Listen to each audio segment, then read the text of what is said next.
This podcast is a member of the Place to Be Nation family. Visit us at placetobenation.com, the only place to be in your pop culture world.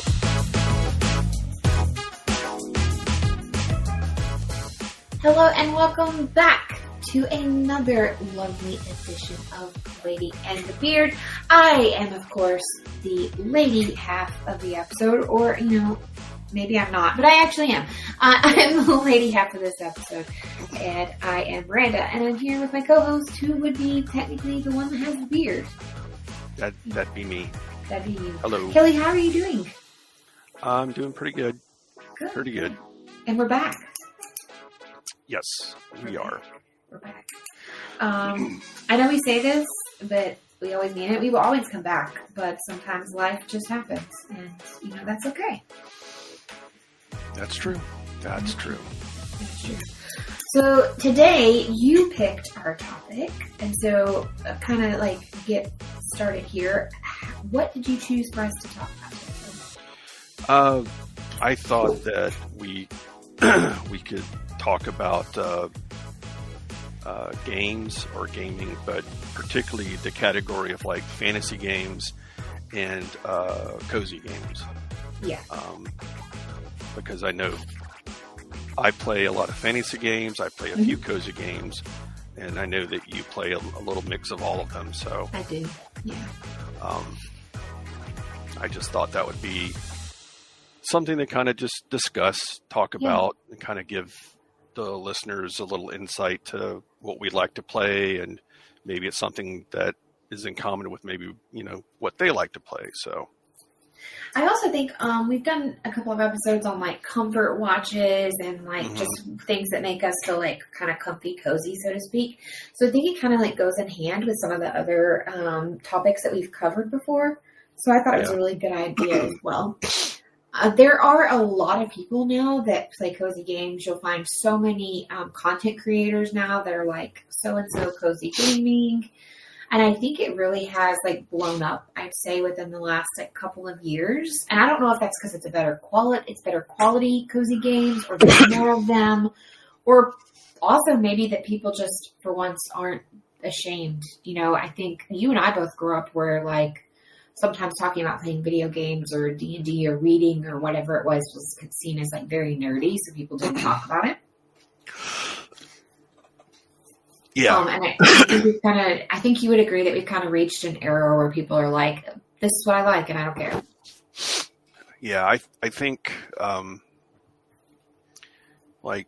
the different generations, Gen X and millennials, zillennials, I think there's another one in there, and Gen Z. Really starting with Gen X, I think video games gaming has was kind of rooted in that generation, because that was where we got the Atari and then the Nintendo and everything down the road. But I think the pandemic was an insurgence of people playing cozy games, wanting to kind of have something with all the downtime, wanting to maybe get involved in gaming, and cozy gaming seemed to be kind of the, because everything was so stressful and so it kind of made maybe being maybe a comfort to them. Well, I think right at the very beginning of the pandemic is maybe when Animal Crossing came out as well. So it was it was kind of a bonus, or Animal Crossing New Horizons. Yeah, New Horizons came out. Yeah, because I played, I think me and Blake had close to 400 or 500 hours that we played. We both we both had to work during the pandemic, but I did, but I was already work from home. So, but that game sold so well. It came out right at the right time, really, It was nobody could have foreseen it, but I remember that. And there was another game that came out at the same time that was not a cozy game. And people were because they were home and they had so much time on their hands, they were finding ways to play both at the same time. Mm-hmm. Kaden would know. I can't think of what it was now. It is a dark game. I know for me, was the first of the installments of the Final Fantasy VII remake. Mm-hmm. That one came out in 2020, and I was like, because we weren't sure like if these places were going to be open to sell the game, and Right. Luckily, like our GameStop Ours was stayed open, didn't it?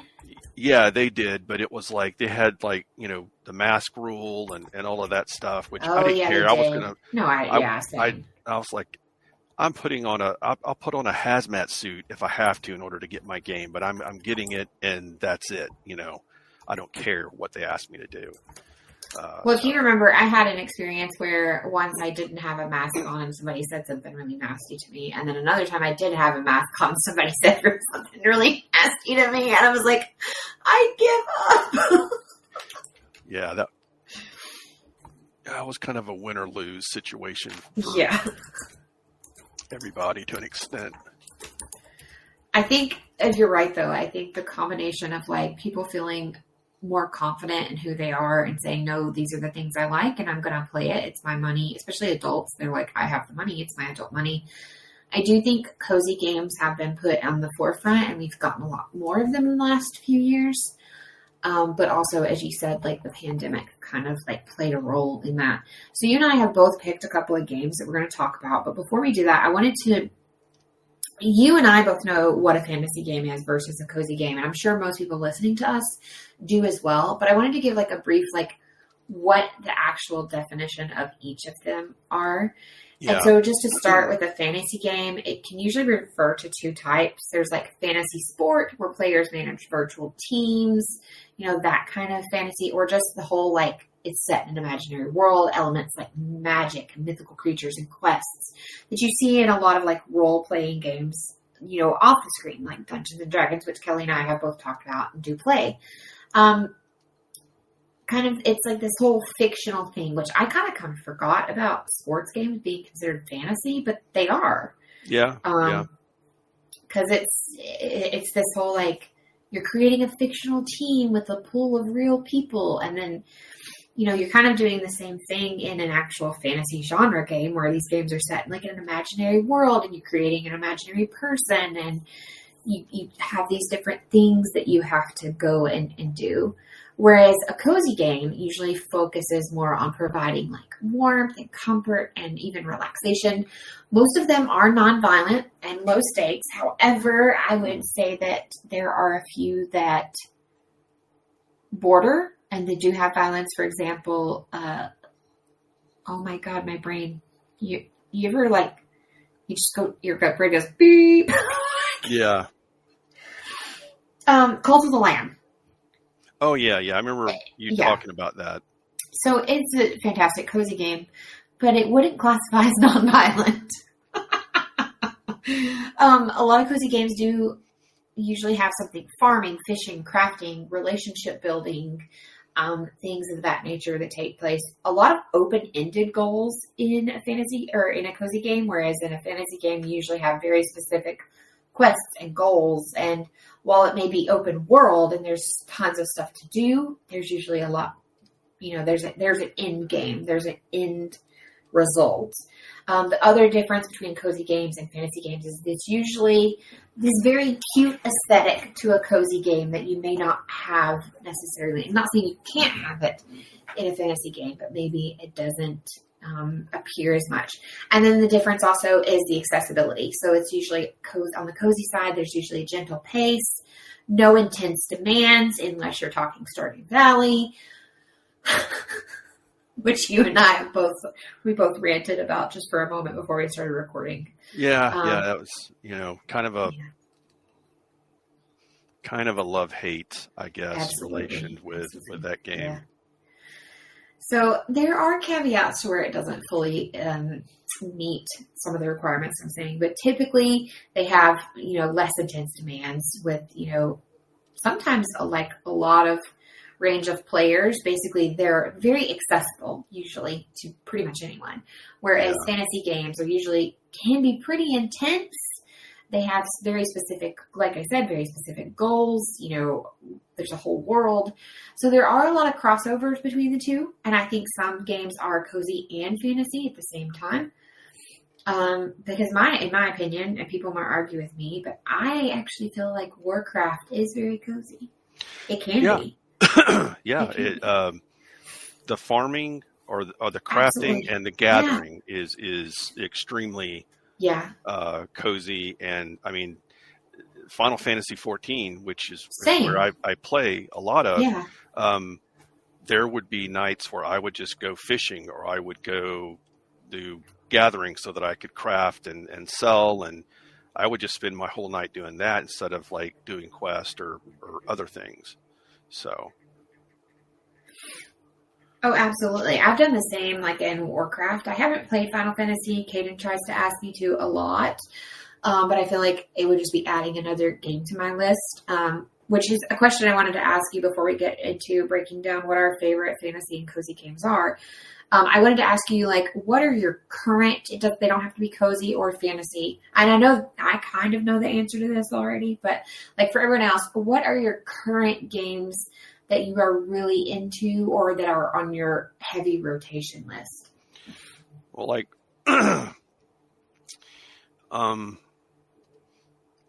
like I play Final Fantasy just about every day. In fact, I do. I play when I can, when I get off work, and then when on my days that I'm off work, I try to play a little bit.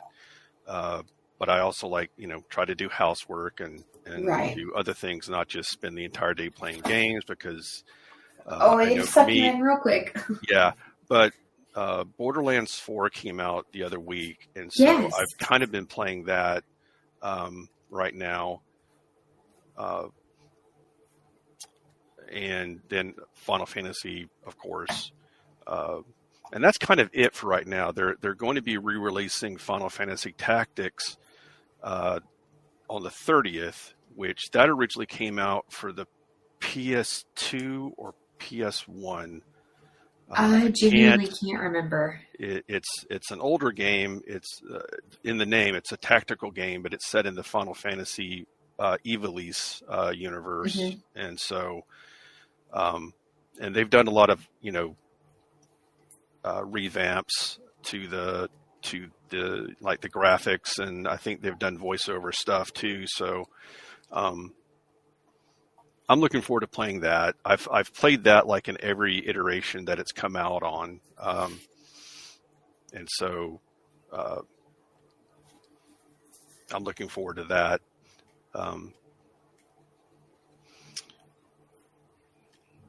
I want to say there was, I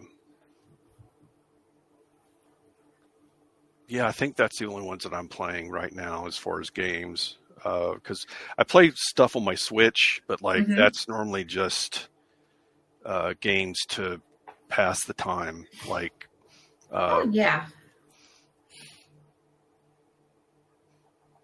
Dredge is the one I'm playing on the Switch. It's been out for a long time, but I just play it just because it's something to kind of kill time. Right. Well, you have a work environment where there are some days where you're literally alone for hours and hours just in a tin building. Yeah. So you kind of have to have something to do that's not just like scrolling social media or staring into the abyss, Yeah. Yeah. I told my first boss, because he was like, there's a lot of downtime. And I said, well, I read a lot. And I said, if it's okay, I'll bring my Nintendo Switch. He goes, is that like a game system? I said, no, it's a handheld. He goes, oh, okay. It is a game system, but he's thinking like, he's thinking like, he's like, I'm going to bring a TV and a game. I was like, no. I said, this is a handheld. This is like, but he just knows the name, and he just immediately went to like, and he's like, oh yeah, that's fine. And, but that's that just kind of goes with, like you said, I work in a place where there's just a lot of downtime. Right. I mean, you guys get really busy, and it can be busy, but you also have the occasional like stuff that like, I might see a couple of people every hour. that may come in to dump stuff. So, I mean, but there's days like I might see a couple of people, back to back to back, and it's just an onslaught of folks. So, right. But that, like, I've played other like cozy games. Like I said, I've got Stardew Valley for my Switch, so I mean, there's been times that I've played that. Not. I did put a lot of time in it, but I think those that may be listening that love Stardew Valley, I'm not disparaging the game at all. I just don't like the mechanic where you pass out from just overwork. Oh, like, yeah. You can't, you have to sleep, you have to rest. And I know that's part of the mechanics. You have to kind of, right. I'd rather just do what I want to do. Like Minecraft or whatever, where you just can set your stuff and go do. And right. And I don't mind sleeping in a game, like how in Baldur's Gate, like you have to sometimes, but you can choose kind of when you have to. That was also my love-hate with Stardew Valley is I told you, I had some quest to do, and it was like go to here or find here or something. I don't remember where it was. And I had to walk and walk and walk and walk. And I would get like halfway there and they'd be like, "You're exhausted." And I was like, "I am so over." It's like, no, I don't want to be exhausted. No. I'd like to finish this row of whatever I'm farming or planting for that matter. Can I grow my wheat, please? Yeah, I've just got 2 more rows of tomatoes and I passed out in the dirt. Yeah. So it's and I guess it's like Animal Crossing is another really cool cozy game. I think that was like one of the, besides Minecraft, that didn't have that kind of mechanic that you could just kind of do whatever you wanted to do, and it had a real night and day cycle and environment. The music is very calming, in my opinion. Like it's very I remember Caden started playing Minecraft when he was very young, and I didn't have a problem with it, even though he's like, I know he said no violence, but technically you can like attack the zombies and stuff, but you're supposed to attack the zombies and stuff so they don't get you. So there is some light violence, but I remember I didn't have any problem with him playing it because the music was just so calming and like, I don't know, it worked. It just worked. Yeah, that's I guess was one of the,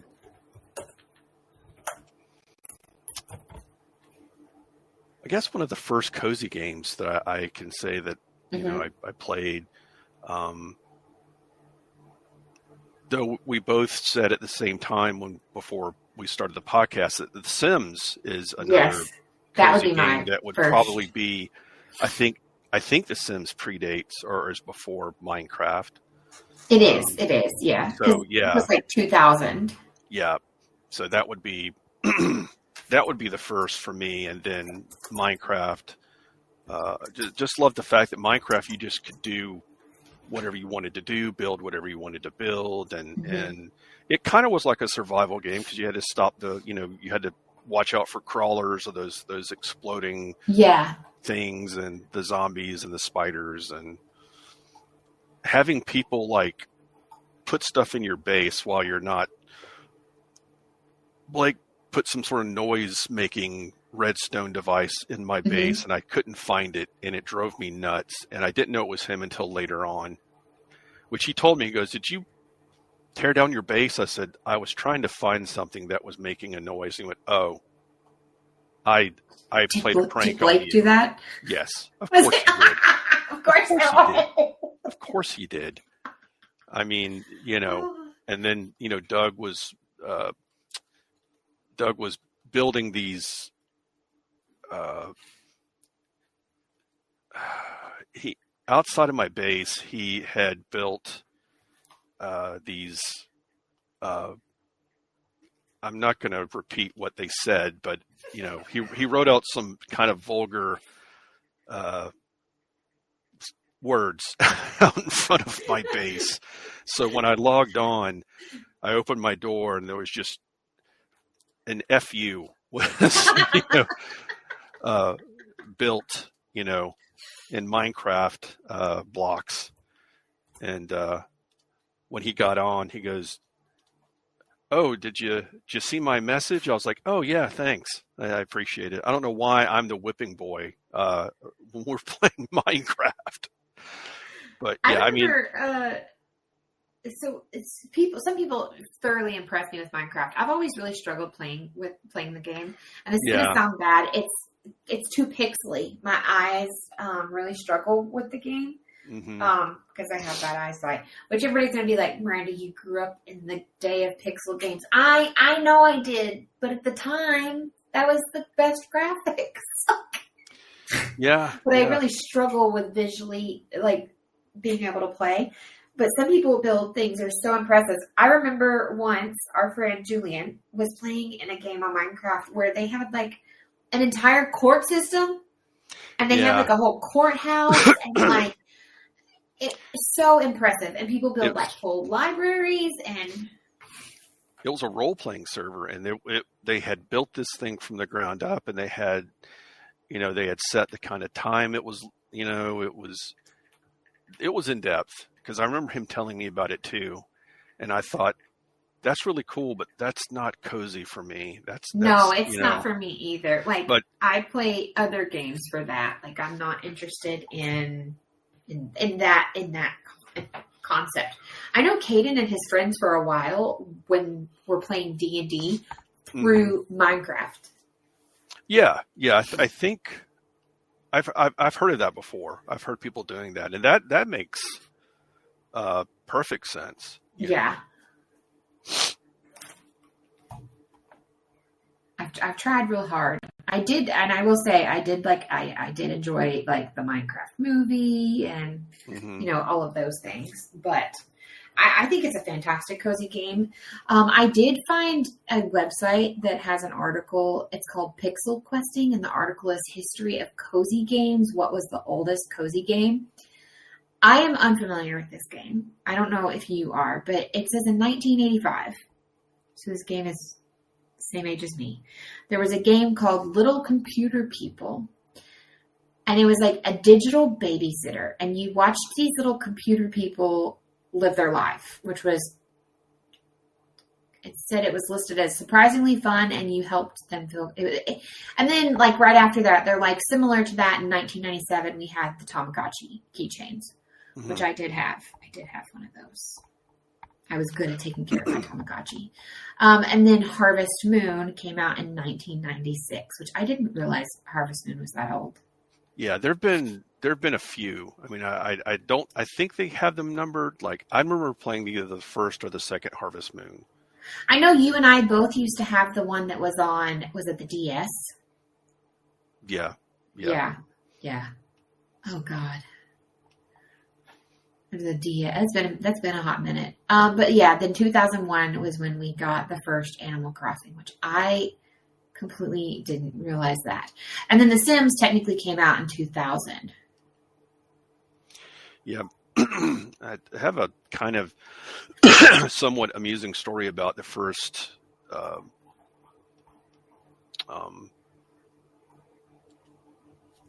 Animal Crossing when it came out. I don't remember it, to be honest, and I don't know why. It came out for the GameCube, and it came out, in the early 2000s. I had picked it up, or I'd bought it. I had seen it in one of the in like either the Nintendo Power magazine or some other gaming magazine. And I think this looks really cool. I'm going to look this. I'm going to buy it when it comes out. And I bought it and immediately kind of just was hooked. I had a friend of mine, one of my oldest friends, his name's Billy. He's a retired Marine now, but I mean at the time he was still in the Marines. Active. He was active and had been in for 20 plus years at the time. So I mean he was anyway, when he came to visit, he was going to crash at my place over the weekend and we were just going to hang out. Well, he got kidney stones the night that he got there, and pretty much was kind of couch ridden. He went on post to the doctor and got, found out, hey, this is what it is. This is what we have. And so he came back and kind of laid on my couch and watched me play Minecraft. And I remember him saying, he goes, I don't know what this game is, but it's almost like Valium. He goes, I've just sat here and I've laid here and watched you play this. And I just feel, even though I'm kind of in pain, I feel relaxed. Oh, absolutely. I just thought that was funny because, here's this hardened Marine who, he's also like, he was my oldest gaming friend. I mean, he was like one of the first friends that I met that was also a gamer, and we had that in common. So that's kind of how our friendship began. But, here he was laying on my couch, just, on meds, watching me play the first Animal Crossing. So, but it was kind of, I'd never played a game like that before. So it was definitely nice. It is very, very relaxing, for sure. Like, I completely agree with you. It's like, I remember I used to just, Caden would turn it on and he would be playing like while I was cleaning or cooking dinner. And I just, some of those games, like, even though I'm also a gamer, there are some games that sometimes I'd be like, oh my God, make it stop. And I never felt that way when he was playing. Yeah, I think it's all. the music was really, whoever did the music was like, knew what they were doing, because it wasn't like typical game music that sometimes can be repetitive and, yes, annoying. Never, it's like Minecraft. The Minecraft music was kind of like, would almost kind of lull you to sleep if you weren't careful. Oh, it absolutely has lulled me to sleep.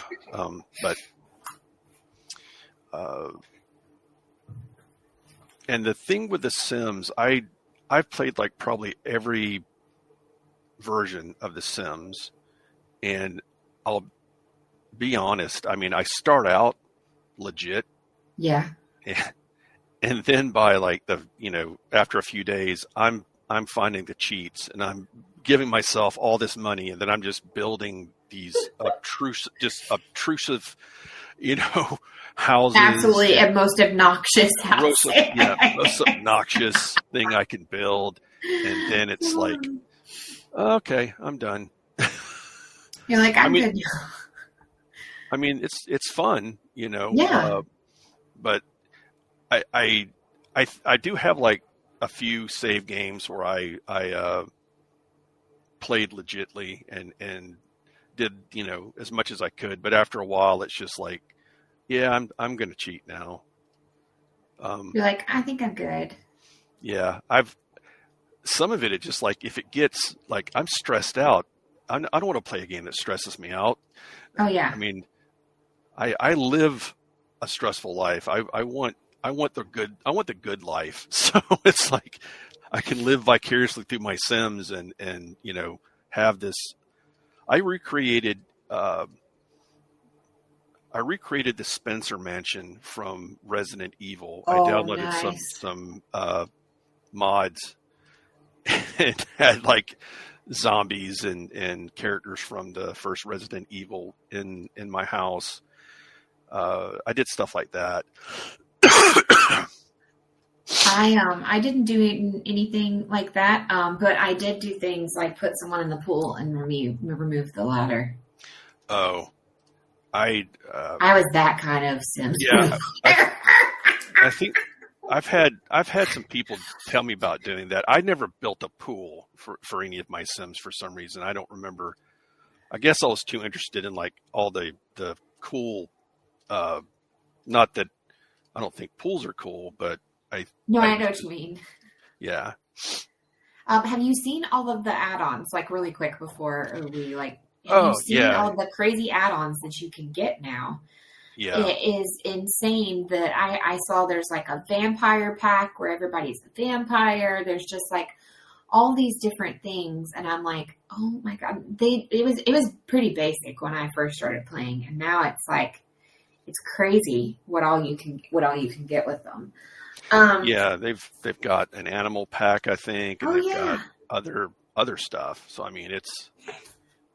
I haven't looked in a while, but every now and then I'll get like I'll log in again. I haven't played in a while, and I'll be like, oh my, just looking at the list of packs. I'm like, this is insane.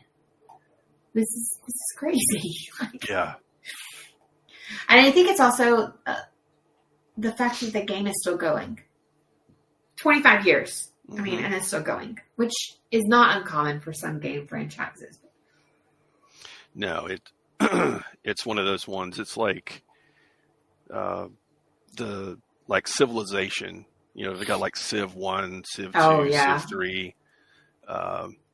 Which could also very much be a cozy game as well. Yeah. I know a couple of my friends. They whenever there's a new one that comes out, they're the first ones to pick it up and play. I've played a few of the Civilization games myself. It's just not my favorite to play, you know. Right. So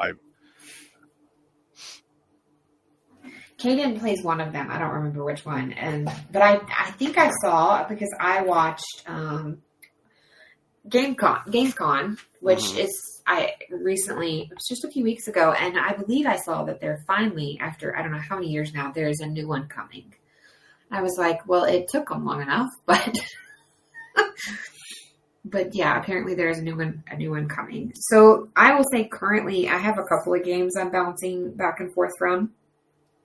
I'm playing Disney Dreamlight Valley, which is on my list of cozy games that I think I would say is my favorite. And I've also, I haven't been playing recently, but you know, Warcraft is always on my list of like games that I bounce back and forth between. Yeah. And then I recently, within the last few months, started playing Baldur's Gate. So that one takes up. I have to be careful with that one though, because when you start playing, next thing you know, you're like, wait, I've been playing for 6 hours. Yeah, I've played a lot of the first Baldur's Gate games, and then you know this one came out a couple of years ago, and I finally got around to playing it, and I enjoyed it. I mean, it's definitely there was a lot of quality of life additions. So I really like Baldur's Gate 3, and I hope that they continue. I know it's still fairly new in the scheme of things. It was like what came out in 2023. Yeah, but I haven't fully finished the game either. But I also realized that my hours was getting pretty intense, and I was like, okay, I need to take a break. So I have taken a break. Those are the 3 games that I've been recently playing the most. But I know you had a couple more games on your list that you kind of wanted to talk about that were like cozy fantasy. So why don't you tell me about a few of the games that you have on your list there? So fantasy-wise, I would be remiss to not talk about Final Fantasy, because that's kind of the first... though, I mean, Zelda, console-wise, was kind of the first RPG that I played. But Final Fantasy was the one that I really connected with. And so over the different numbers that it came out, of course, 7 is the 3 and 7 were kind of the big ones back, that a lot of folks talk about, and but for me, Final Fantasy VIII, that came out in 1999,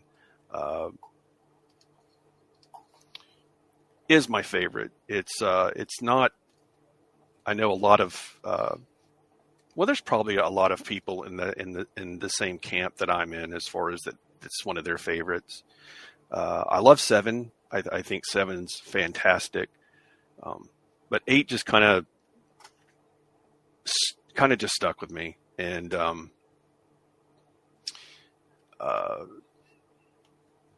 was one of those it's kind of a love story. I'm kind of a sappy person for love stories, so it's probably one of the reasons why the characters were really had some very unique kind of backstories, and the music was great. And I guess it's one of my favorites. It's the top. It's if I have a top three, it's in the top three, along with Final Fantasy X. That's another one it's a fan favorite among a lot of folks because it was the first one to have voice acting. You had voice actors. You just didn't have to read text, Right. like in the previous ones, and so that was a big thing. And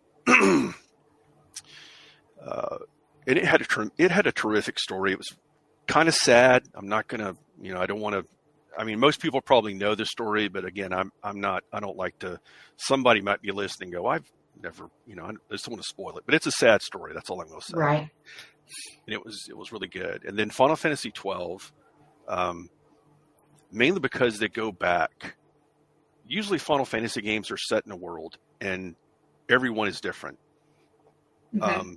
Final Fantasy X was the first series of the games that they actually did a Final Fantasy X-2. They did it like a sequel, mainly because it was so well received, and so many fans were, clamoring for more, so they did a sequel. But usually you never saw those. Which one is the current one? The one that Kate is playing with you. That's 14. That's 14. The online game. Final Fantasy 11 and Final Fantasy 14 are the online multiplayer versions, and Final Fantasy 12 is set in the Final Fantasy world called Ivalice. Now, previously I spoke about Final Fantasy Tactics being re-released this month. That is the first time they introduced Ivalice in that game, and that's where Final Fantasy 12 takes place, is in the same world. Okay. I think it's in different times, but it's set in a different world. Okay. And Final Fantasy 12 just is, to me, I just loved it. I love the setting. I love the characters. Again, everything just kind of worked. And that's kind of my go-to for fantasy games, is I love the lore and the world and everything about Final Fantasy. That's my, I guess, my very top Final Fantasy or fantasy games. The other would be the Persona series, and the Persona series is like it's not even in the same ballpark. Right. The Persona series is a series of games that came out in the early 90s. I want to say for the PS1, maybe PS2. I think it's the PS1. Persona 1 came out, and this is a game where you're playing a group of high school students in school, and you are fighting demons and other kinds of monsters and things, and there is a reason behind these monsters and incursions into your realm. And every Persona series is kind of set in that kind of, you're playing teenagers in school for some specific reason, and you're able to kind of summon these personas to fight with you or fight for you. They're really good games. They're really good at telling compelling stories. And the latest one to have come out is Persona 5. They're working on Persona 6. They've re-released a lot of the Persona games because they're so popular, and because like some people can't play them because, like if I wanted to play Persona 2 or Persona 3, I think I would have to dig out my PS2. But it's that kind of situation. The company Atlas that puts them out has been really good about re-releasing them. So Kagan loves the Persona games. I'm not super familiar with the lore. He loves to tell me the lore of the games that he plays that I don't really know anything about. So yeah. Well, I think I read somewhere that they're looking at re-releasing either the first or the second Persona for the current consoles. I wouldn't hope be that's surprised. true, Yeah. but that's kind of the thing now, is that these older games that were really popular, these companies know, like, oh, we can re-release them, and a new generation can kind of enjoy them, and we can also make some money at the same time. But Right. yeah, Persona and Final Fantasy are like the two console RPGs that I really enjoy playing. And I'll say this real quickly. As an honorable mention, I will say the Dragon Quest series is another really good series. But that's a whole nother barrel of monkeys, and but it's a good series. So, I do have a couple of fantasy games. I do play a lot of cozy games right now, but I think you were correct when you said it earlier, where you feel like I play a mixture. Mm-hmm. I do. I feel like I have to mention for sure. I've already said a couple, so I won't go too in depth. Obviously, I play Baldur's Gate, which would be a fantasy game. I play Warcraft, which would be a fantasy game. But two franchises that I really love is American McGee's Alice. So there was Alice, the Madness, and then Madness Returns. And then the other one is the Fable games, with 2 and 3 being kind of my favorites. But I have played all of them, and we're getting a new Fable. We don't talk about the one that they put on the Kinect. I don't know if you remember that one. Yeah. We don't talk about that one. But we're getting a new one, and it's supposed to come out sometime. I think it was supposed to come out the end of this year, and it's been pushed back a little, which that's not uncommon in today's games, one getting pushed back anymore. American McGee's Alice, it is dark, but it is that like fantastical, crosses the line of like into the realm of like dark Alice in Wonderland, and I've always really enjoyed that. And then Fable allows you to kind of be who you want to be. I don't remember if you played those or not, but you basically can be good or evil, a lot like you can in Baldur's Gate. It's very open world, and you could do things like get a quest for kicking, or you could get an achievement for kicking a chicken. You could get an achievement for marrying another player in front of the demon door. Yeah, I remember that. I really have always loved. I think I really like games that, even though choices, I don't like having excess choices. It makes my head hurt. But for whatever reason, I like games that make you choose, make you really decide, like, well, which path do I want to take? Which the Alice game doesn't do that. It's pretty straightforward. It's like you have a goal and this is what you're doing. But the Fable games are a lot like Baldur's Gate, where you really can choose like which way you want to go. And then cozy wise, I did mention Dreamlight Valley, which is Disney Dreamlight Valley. It's only been out for, I don't know, I think it came out maybe also around 2023. I can't remember. It's not terribly old, and it's essentially, if you kind of it's kind of like taking Animal Crossing New Horizon and adding a bunch of Disney characters, with the exception of you actually have quests and a storyline. There is a storyline to New Horizon, but there's like full quests that different Disney characters give you to do, and you actually do level up the NPC characters by doing quests with them and getting them to like friendship level 10. So that is the thing that I think is different. Otherwise, you have fishing, you have gardening, you can decorate your own house. And I will just tell you, I don't know if I've told you this before, I feel pretty confident someone at Game Loft who helped create this game had to at once time worked for Blizzard, because Scrooge owns the shops, right? And so you go buy things in the shop from Scrooge. And he has this line that he says, it's time is money. Mm-hmm. And time is money, friend. Yeah.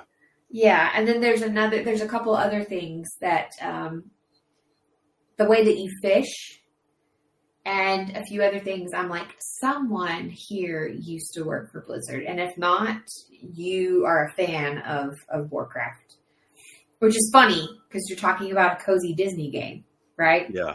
But Scrooge and his time is money. I looked at Jerry the first time he said that, and I was like, what? What? Did I just hear? I was like, if anybody comes around the corner, and what was it? The other one that they used to say? Something laundry. It was like GT. It was basically a joke of the guy that used to be on MTV, but it was like GTL baby or something like that. I was like, I swear, if Scrooge says that, then it's proven. Right. I will say, for it to be a cozy game, I do cuss out Donald an awful lot. Well, I mean, that's kind of understandable. He throws random tantrums all over your valley. Unacceptable. Yeah, he just randomly, you'll just be walking by and he just throws himself down and is like, and you're like, oh, okay. Okay, Donald. Calm down. It's not that bad. It's not that bad. I will say I do play this game a whole lot with the sound off. Or the sound down really low. The music is nice, but depending on what character you have hanging out with you, you get like the music from their movie. Right. And sometimes it's a little annoying. So I highly recommend it though, even if you're not like it, or even if you're just like somewhat of a Disney fan. It's kind of fun, and it's very much for all ages, but the dialogue could also be, I don't want to say it's adult, but like sometimes the dialogue on the screen it's long, and you do unfortunately have to read the dialogue on the screen. It doesn't say it for you. It doesn't. There's nobody voice acting wise. You do get, the characters do say things, but they don't say like the full thing, I guess is what I'm trying to say. Square Enix is the ones that put that out, and I've only played, and as weird as this is, I mean, I've only played the first one, and I liked it. I bought the second one, and for some reason, I think I got caught up in another game, so I never. Oh, you're talking about Kingdom Hearts. Oh yeah. Which, by the way, absolutely should be mentioned. Fantastic game series. 100% do love that one. This is one that Gameloft put out a few years ago. Okay. Yeah, and it's Dreamlight Valley. It's very very bright colors. I for some reason just my mind went to Kingdom Hearts, but I know what you're talking about. I definitely understand why it could be. Kingdom Hearts definitely should be mentioned while we're making this podcast. Fantastic series.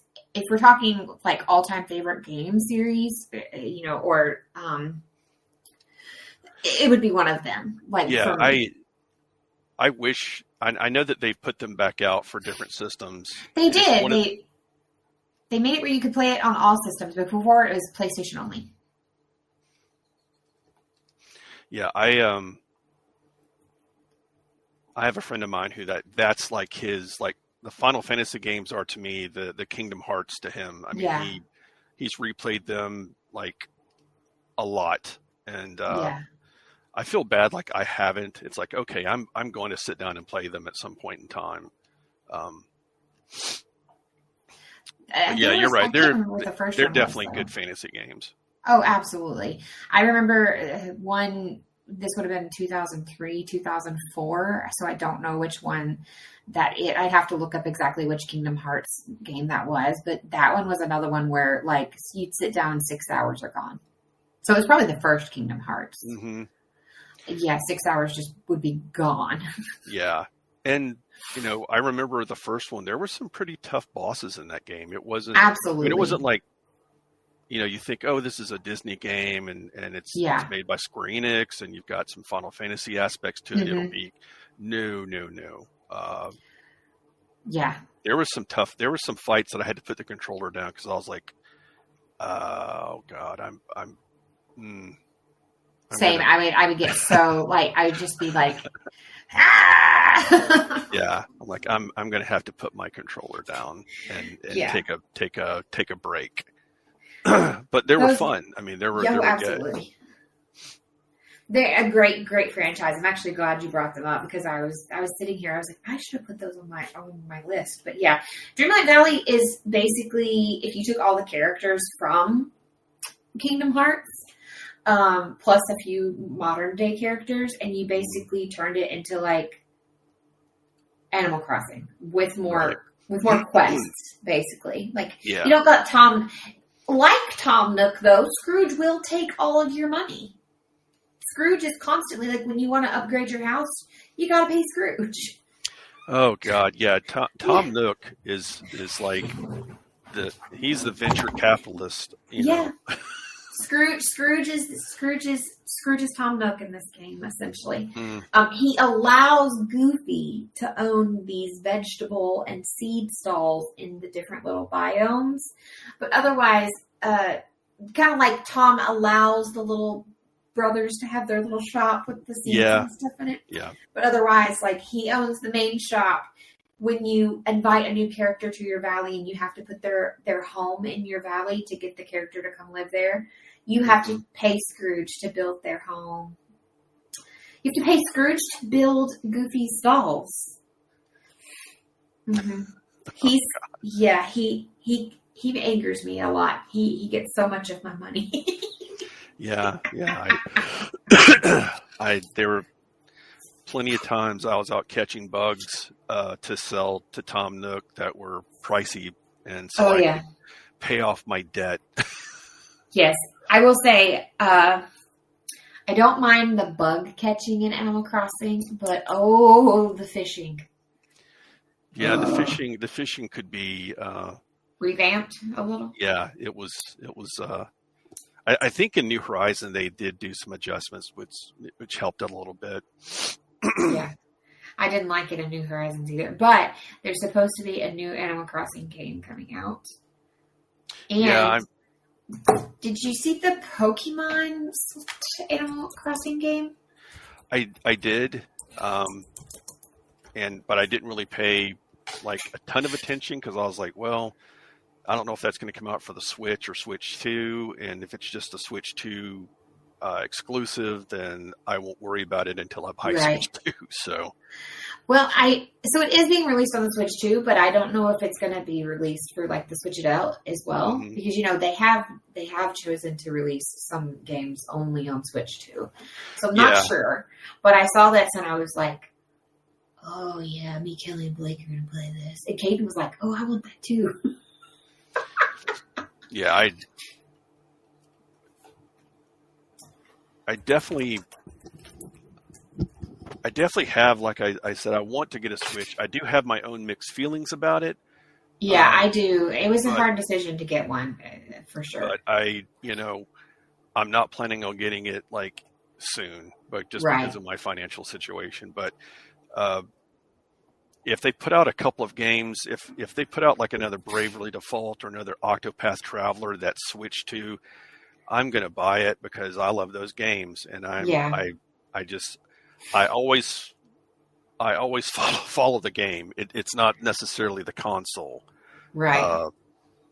And I know they put these out for PC sometimes, but it takes years for them to come out for the PC, at least a year or so. And I'd just rather play it now, and that's just me. Well, that's, for example, the last game that I'll talk about, it kind of happened. It was a mobile game, and the mobile game came about as a joke from South Park. And it's actually now a full-fledged game, and I'm obsessed with it. That's Hello Kitty Island Adventure. Ah, okay. Caden says you can't say it any other way. You have to say Hello Kitty Island Adventure. Yeah, yes. I'm surprised Danny didn't buy that because I really am too. He joked about that so much after they made that remark. Because I don't play World of Warcraft. I play Hello Kitty Island Adventure. Yeah, that's. I'm like I play both. Maybe I should buy this for Danny for Christmas. Yeah, that would be funny. But yeah, I wasn't planning on getting it. Now I'll make that abundantly clear because I have too many games I'm playing now. But I looked at it and was like, this actually doesn't look like, I thought it would just kind of be like a cash grab, but this actually looks It's actually a lot of fun. It's very, very similar to Animal Crossing, but it has more. There's like a full log of quests that you can do. Like upgrading your house is not quite the same as like Tom Nook. Like you earn it by doing the quests, and you get more furniture, and you get more people invited to your village, and I enjoy it. I also really like that it has daily and weekly quests. And so sometimes you're like, okay, well, I've done everything for the day and I'm not high enough level yet to maybe do the other quests on my list. So, okay, I've spent 2 hours on the game, or I've spent an hour on the game. I'm done now. Like, I like that. I know some people I was like, no, I want to be able to keep playing. And you can. That's not to say that you can't keep playing. There's lots of things that, like, for example, there's like seashells to collect every day, and there's a set amount every single day. And if you collected all 50, then that you've collected all 50 for the day. Yeah. There's like chocolate coins in one area. There's pumpkins. You can do bug catching, which is something you don't do on Dreamlight, but you can, very similar to Animal Crossing, you can do. And it's like some of those things repopulate, and you could like essentially keep doing them. But some of them are like, nope, there's only so many of these flowers a day. There's only so many of these coins a day. So you could easily get on and be like, okay, I'm going to do my dailies. I haven't done my weeklies yet. I'm going to do my weeklies. I'm going to go over here and I'm going to collect all the coins or all of the flowers. And then you could be like, okay, well, now I'm done for the day. And I kind of like that, instead of, because you and I, we've mentioned it here a couple of times, like getting sucked into a game where you're like, I just spent 6 hours of my life and I have, the washing to do and the dinner to make and the groceries to buy. And this, when I first playing it, yes, you could easily spend hours and hours because you're a new player and there's a lot that you could do. But there's also like I said, if you just went and did your dailies and then just be like, okay, I'm done now. I really like that about it. It's fantastic. And it's on multiple platforms. I play it actually on my computer through Steam. I don't know why that's where I decided to get it, but at the time I didn't have the Switch 2 yet. I had the Switch Lite. And I know some people play it on their phone or iPad, and I didn't like the controls for that. Right. I will say when expansions come out, the people on the phone usually get it before like the full game. But I've been playing it on my computer with an Xbox controller, and I really like it.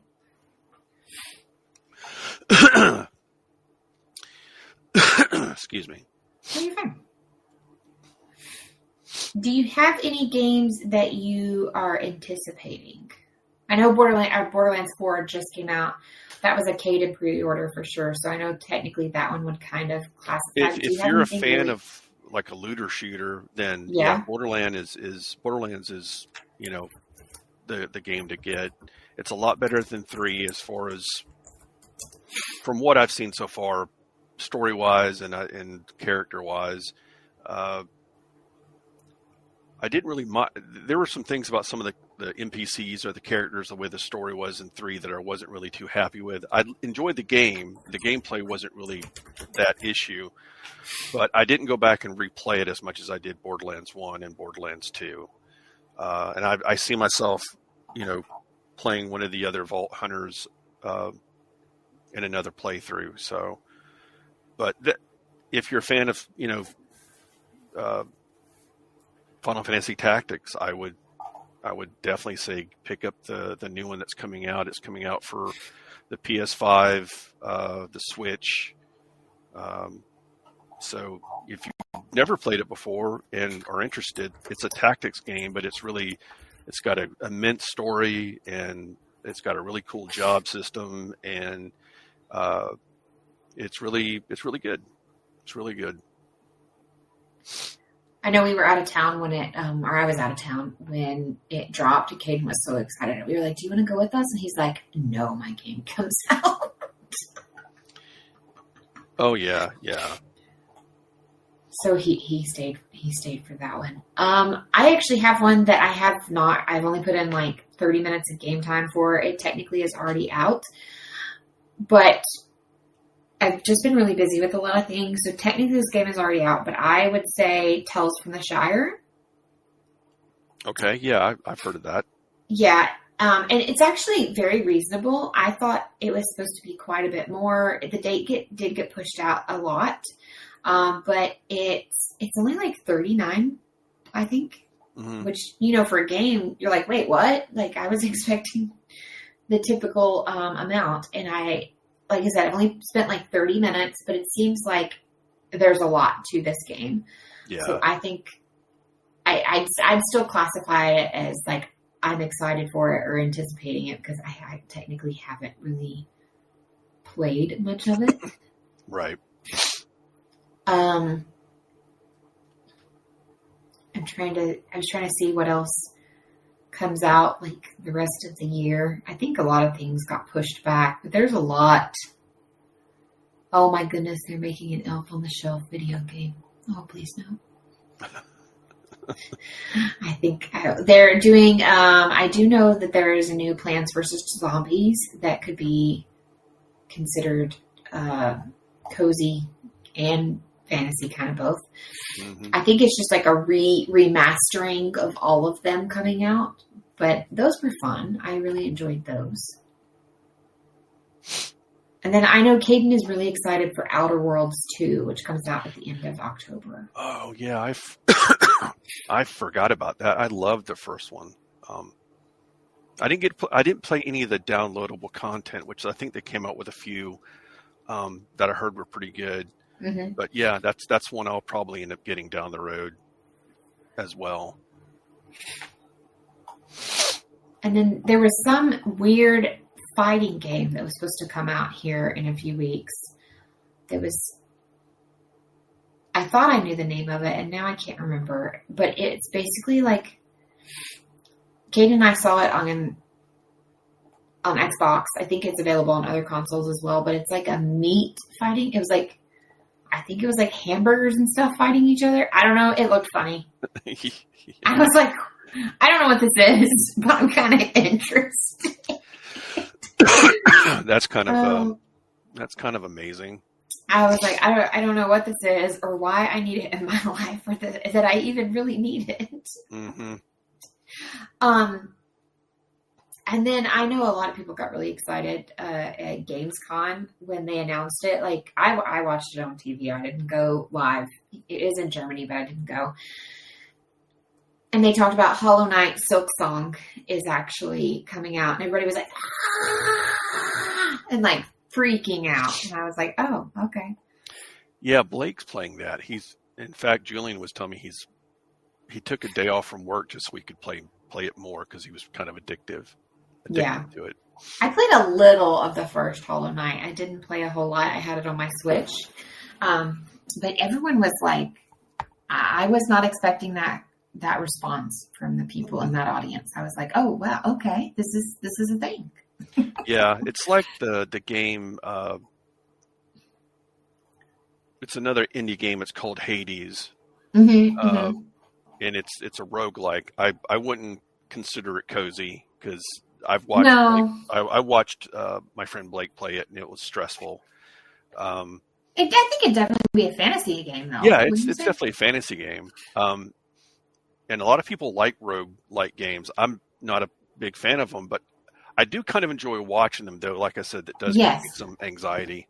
But maybe that's the fun part of it, because it's not, it's not really my anxiety. I mean, I have anxiety for the person playing it. Right. So. But you're not having to experience the palpitations. No. But I know that they came out with a Hades 2. Yeah. Recently. I just saw that on the list, and I remember people being excited about that one, but I was unfamiliar. And I think that's the thing, is sometimes people will come to me and they'll be like, oh, do you know this game? Do you know this game? And I'm like, no. But I think people fail to forget just how many games there are actually out there. Like, it's insane, the amount of games that come out monthly. There's no way, and not all of them are for me either. So there's just no way that I could, ever keep up with all of these. Yeah, it's a lot, and I'm really happy to see like a lot of indie games that are really getting the same kind of attention as these the triple star, whatever, the big name games that draw a lot of attention. And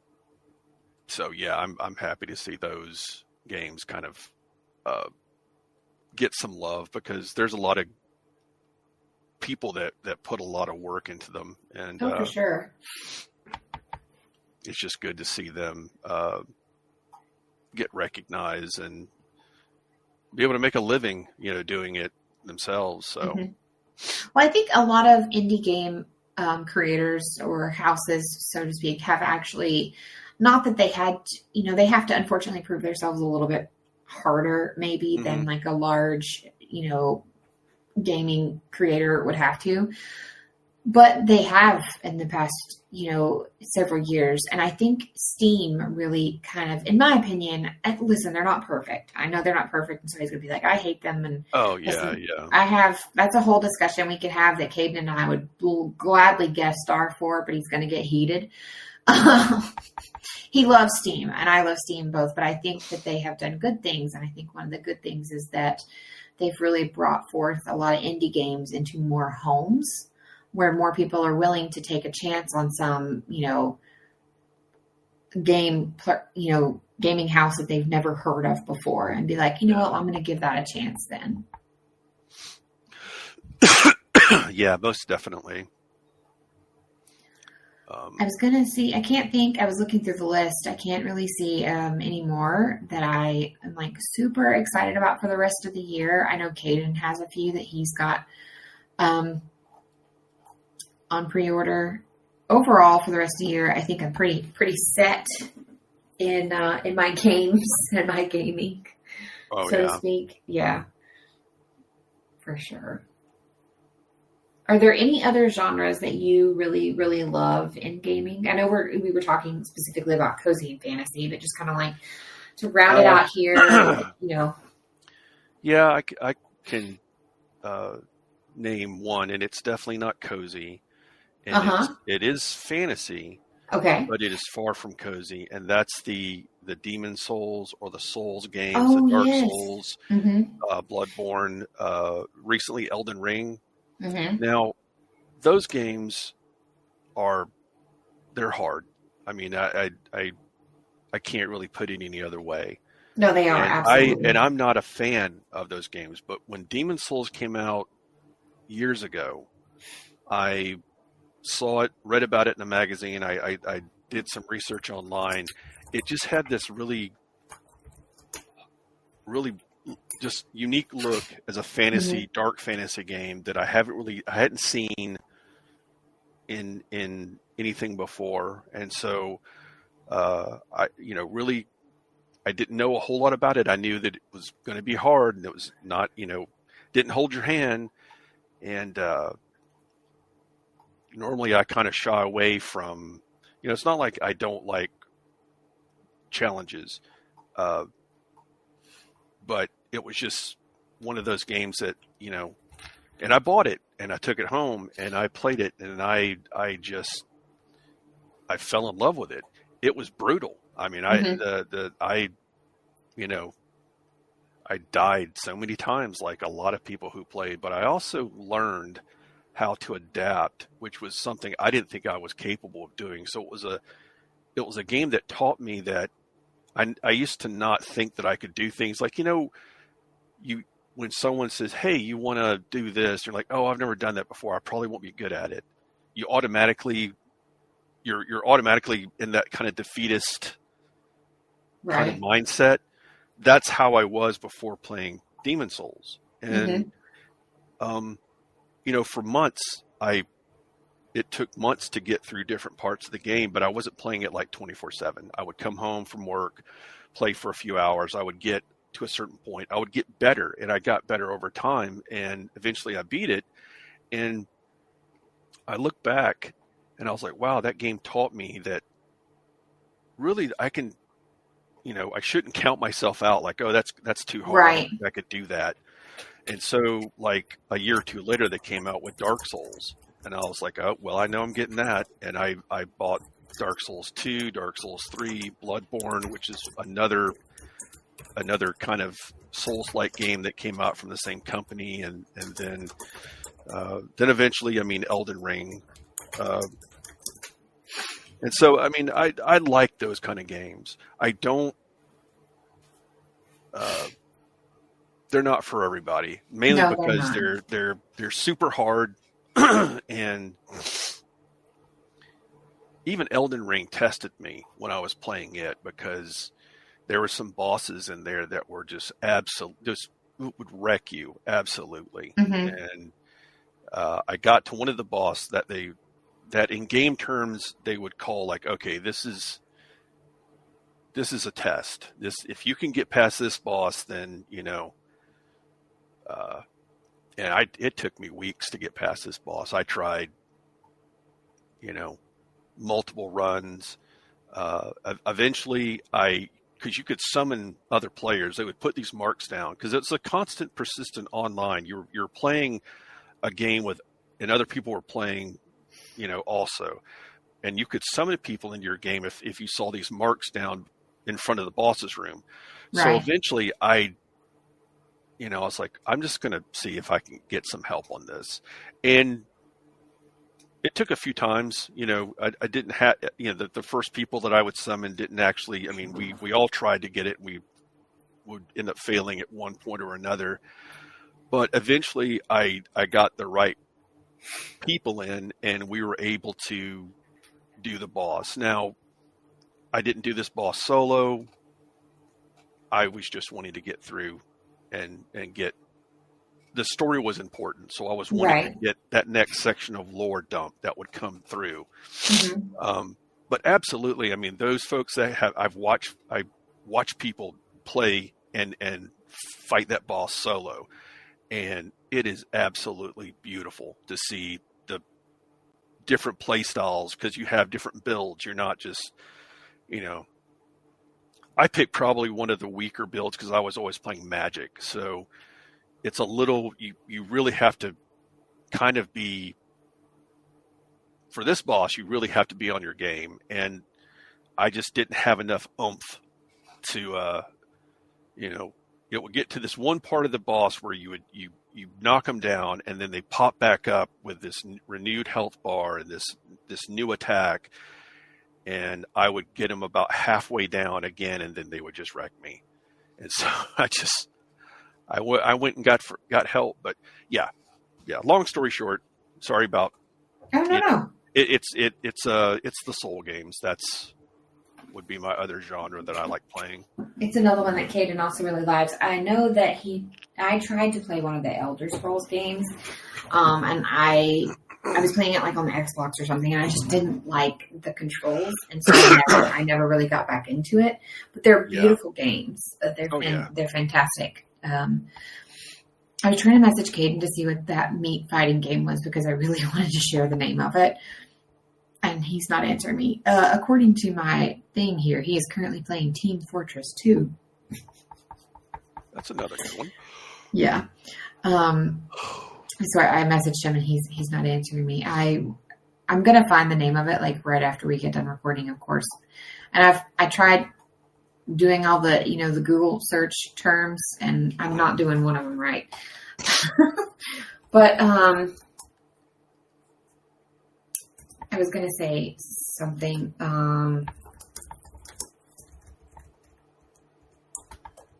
And I don't remember. I was going to talk about another game series, and I can't remember.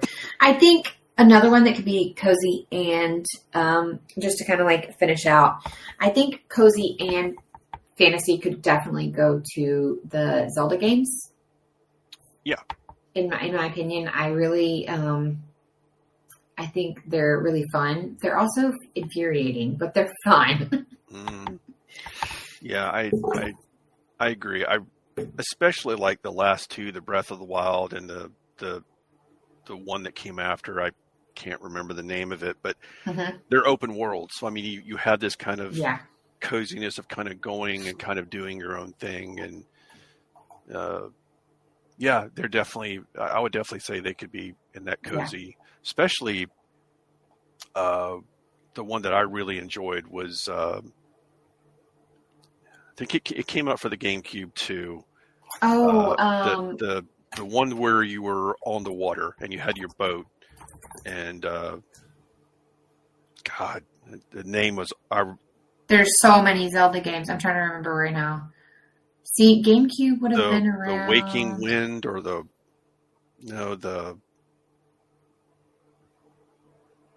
I'm looking. I want to say the Wind Waker. Mm-hmm. Was it Wind? I'm still looking. Was it Wind Walker, maybe? Wind Walker, Wind Waker. The Wind Waker. Okay, yes, you were correct. Okay, yeah. The Legend of Zelda, The Wind Waker. It had a very unique art style that I think I remember kind of split the fandom. I loved it. I just thought it was, nice. It was really, Yeah. I like that art style. But it was a fun game, and once you got your boat and you could kind of traverse the islands and kind of see where you could go and explore, and yeah, definitely. There's a new one coming out here in a few weeks in November. It's going to be Hyrule Warriors. Mm-hmm. I think it's more of like a fighting game. Maybe no, not Hyrule Warriors. That's the one we had before. Hang on, I'll get it. No, it is Hyrule Warriors: Age of Imprisonment. So it's. I was right. We have had Hyrule Warriors before. This is It's kind of like Dynasty Warriors, where you're just fighting through hordes and hordes of baddies. Yeah. But Dynasty Warriors, it's all set in the Japanese mythos and history and that kind of stuff. And I played the second one, and it was pretty fun. I enjoyed it. It's a little hard on my hands because you're doing a lot of, it's just button pushing and combos. And I hate to say it at this point, being 56, I do have some small bouts of carpal tunnel and the arthritis. Yeah. But it's from years of playing video games. My niece, who used to be a massage therapist, was all the time like, your posture's bad. You're sitting, you have your arms down, resting. She's all the time kind of saying, if you keep your hands at a certain level, and she goes, you have shitty posture as a gamer. And I'm like, most gamers do. Most of us do, because we're hunched over, and we're, I do try to manage myself and not be bad, but sometimes I'm just tired. I come home and I want to play video games and forget everything. So and I know how you feel, because unfortunately I've grown up. I don't anymore. I'm not a juvenile, but I had the juvenile arthritis. Mm-hmm. So I still have the arthritis, and I know what you mean. Like, you're trying to play and your finger just locks up and you're like, no. Yeah. I was at the worst time. Well, I'd gotten to a point where, and this was just like my pinky finger along from, my pinky finger kind of meets my hand, and just down that section of my palm was kind of staticky numb. And that was, I think my ulnar nerve was being pushed or pressed, and it caused that kind of static. I call it staticky, but it's just numbness. And when I would complain about it, Danny would say, well, somebody must have broke one of your Horcruxes. And I was just like, thanks, Danny. I appreciate Danny. That, any ailment, right after the that movie, the Harry Potter came out with the whatever one that they talked about Horcruxes. Anytime I complained about anything, it's, somebody found one of your Horcruxes. I'm like, Danny, I appreciate the fact you think I'm some sort of Death Eater or some sort of, this all-powerful thing. All-powerful, when in reality, I would be a fucking Hufflepuff. Come on. Listen, and we've talked about this. Hufflepuffs are underestimated. Those are the ones that people should be scared of. Yeah. Oh yeah. I when some of those videos came out on TikTok and they were talking about, I thought, why have I never thought about that? That Yeah. out of all the houses, Hufflepuffs are kind of the backbone and Yeah. kind of, and I just thought, because I think I took one of those stupid, which houses would you be in years ago? Well, And it came technically, up, you're never just one. You're never right. just one. But the couple that I took all popped out Hufflepuff, and I was like, yeah, okay, I can see it. Yeah, I get it. I'd be fine, being able to see Thestrals and Right.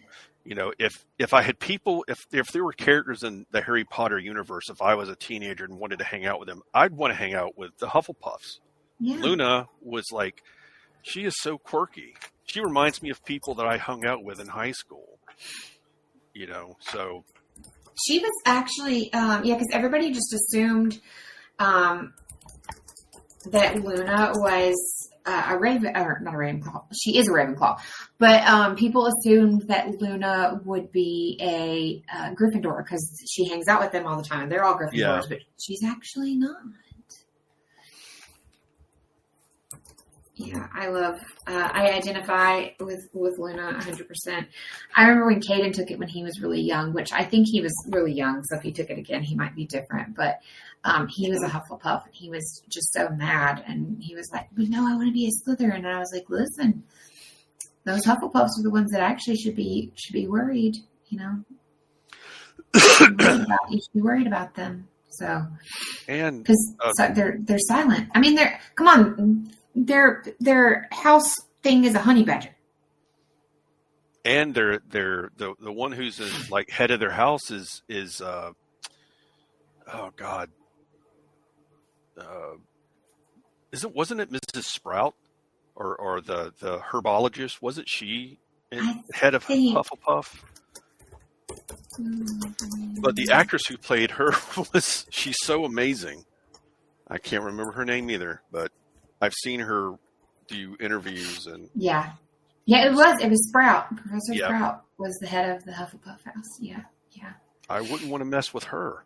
No, I wouldn't. I wouldn't either. I would for sure wouldn't either.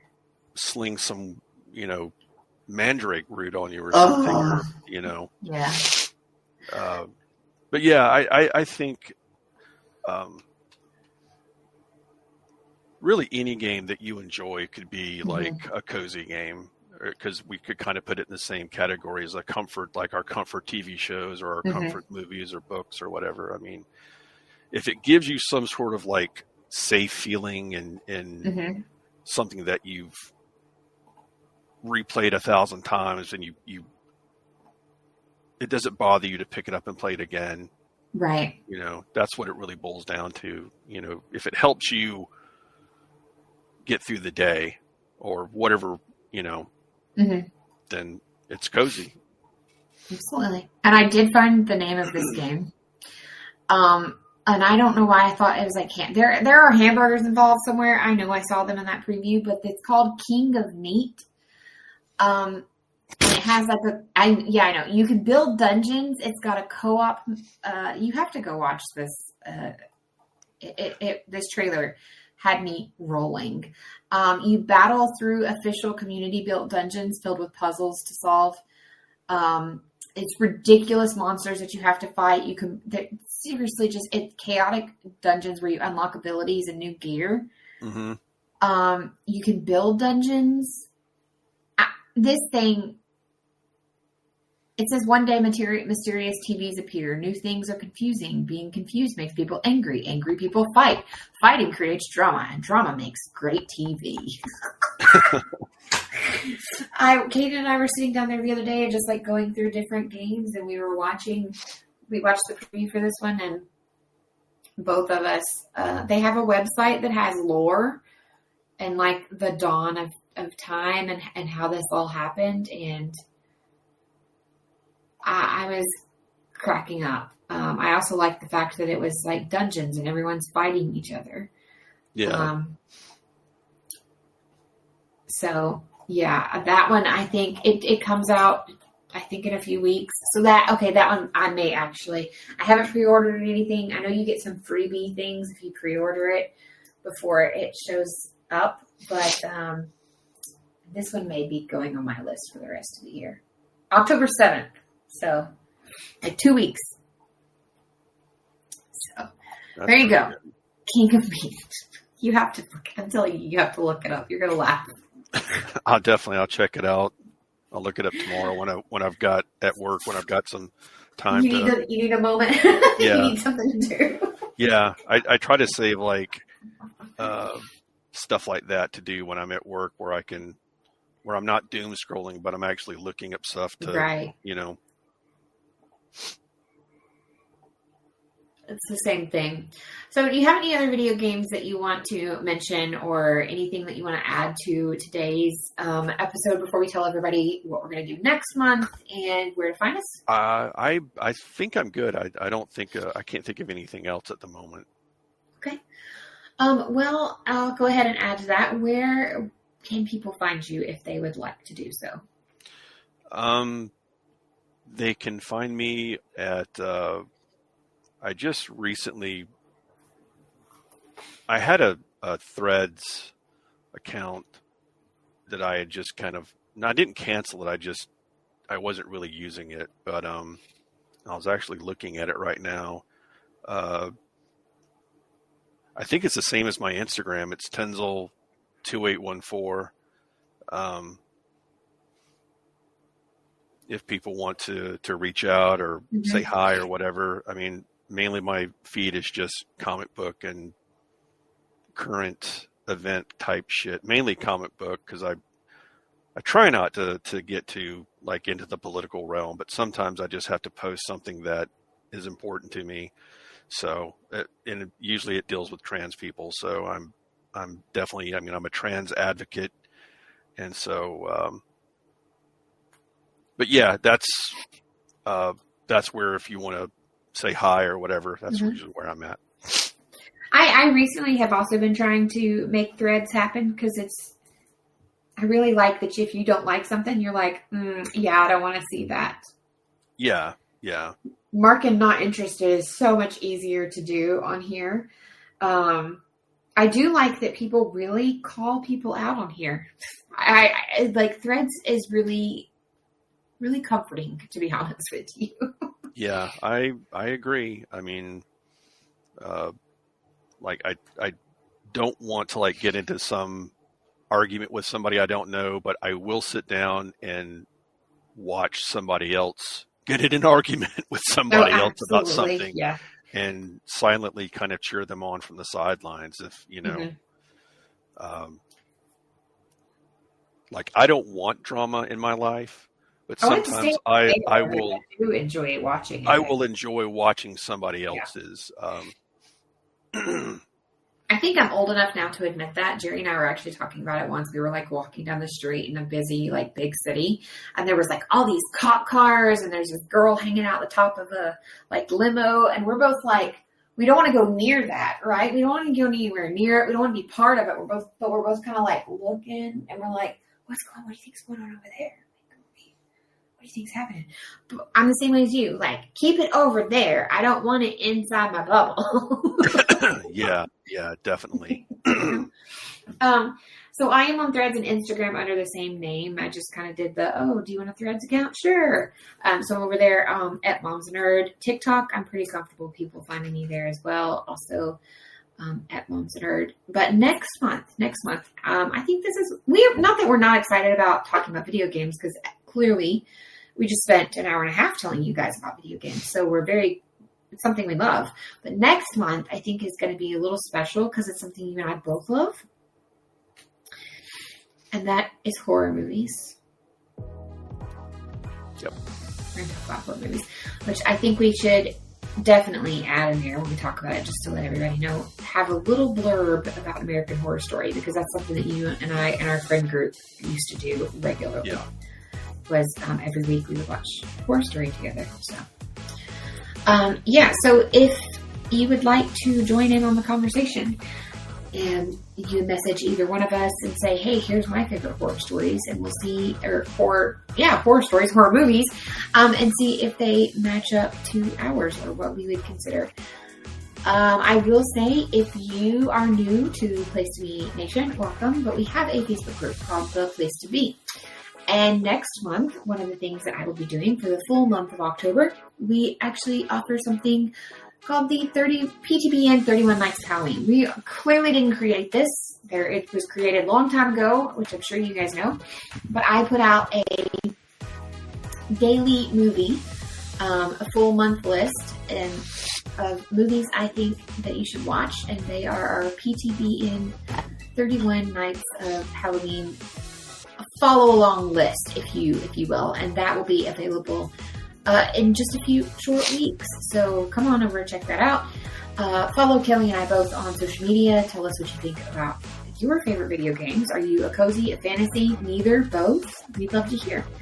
And come join us next time for a lot of spooky and gory and just horrific things.